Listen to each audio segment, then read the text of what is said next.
कि राम नाम सत्य है, तो फिर किसी भी शुभ कार्य में क्यों नहीं बोला जाता? बड़ा अच्छा सवाल पूछा बेटे आपने। ऐसी एक शब्द है राम नाम सत्य है, वो रूढ़ हो गया कि जब आप उसको किसी मुर्दे को लेकर के चलोगे तो बोलोगे राम नाम सत्य है। वो कहते हैं कि अगर वाकई राम नाम सत्य है तो आप किसी के जन्मदिन पे बोल के देखो ना, किसी की शादी के मौके पर बोलकर देखो कि लोग आपका सिर रंग देंगे जूते मार मार के। तो राम नाम सत्य है वो एक मुर्दे के साथ जाने के लिए टाइप्ड हो गया। इससे ज्यादा उसकी कोई और सच्चाई है नहीं, कोई सत्यता है नहीं।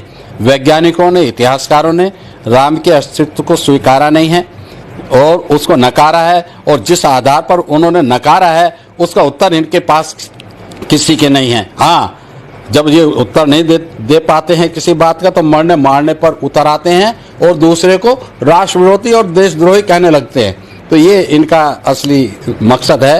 राम एक सच्चाई हो नहीं सकता। राम तो हमारे अस्तित्व का दुश्मन था। शंभुक ऋषि की जो कथा वाल्मीकि रामायण में आई है, सुंदरकांड में, कोई भी उसको पढ़ सकता है। उसमें वो शंभुक का कसूर क्या था? शंभुक का कसूर ये था कि वो अपने समाज को संगठित कर रहा था। वो एक तरह की तपस्या थी, क्योंकि ये लोग करने नहीं देते थे और उनके षड्यंत्रों को नाकाम करके अपने लोगों को पढ़ाने का काम करना ये कोई बुरी बात नहीं थी। बस ब्राह्मण को यही बुरा लग गया। ब्राह्मण ने जाकर के रामचंद्र जी को भड़काया। रामचंद्र जी भड़काने में आ गए और आकर के हमारे शंभुक ऋषि के पास जब वो आए हैं तो वो पेड़ पर सिर नीचे और टांग ऊपर करके लटके हुए तपस्या कर रहे थे। यानी कि जो व्यवस्था थी उसके उलट चल रहे थे, उसका मतलब आप ये भी ले सकते हैं। तो ऐसे शंभुक ऋषि की भगवान राम ने अपने हाथ से तलवार मारकर उसकी गर्दन काट दी। और गर्दन काट दी, इतना ही नहीं हुआ, देवता इतने प्रसन्न हुए, आकाश में से पुष्प वर्षा की उन्होंने।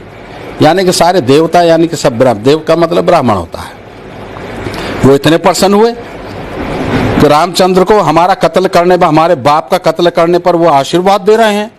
तो वो राम कैसे सत्य हो सकता है या हमारे लिए कैसे श्रद्धा का आधार हो सकता है? नहीं हो सकता। इसलिए ये कहना कि राम नाम सत्य है, चाहे मुर्दे के साथ कहो चाहे उससे अलग कहो, हमें तो कोई फर्क पड़ता नहीं। हमारे लिए तो राम नाम झूठ है और झूठ ही रहेगा।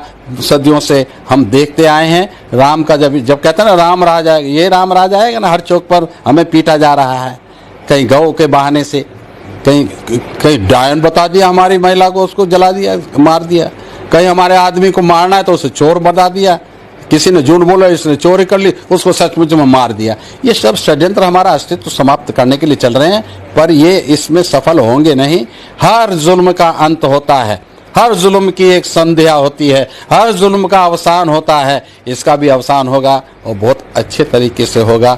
देखते रहो बच्चों, आने वाले समय में इनकी सारी कलई खुलने वाली है। तो राम नाम सत्य नहीं होता। राम नाम सत्य होता तो उसको कहने की जरूरत ना पड़ती। सत्य तो अपने आप प्रकट होता है। कोई गुलाब कहता है कि मैं गुलाब हूं, मैं खुशबू छोड़ता हूं ना, अपने आप खुशबू नाक तक आती है। कोई गोबर कहता है कि मैं गोबर हूं, मैं खराब हूं, मुझमें से बदबू आती है, उसकी बदबू अपने आप हमारे नाक तक आती है और हम कह देते हैं ये घृणित चीज है। इसलिए राम में अगर कोई जान होती तो आज भी राम के विरोधी दुनिया में ना होते। ये बात इनको समझ नहीं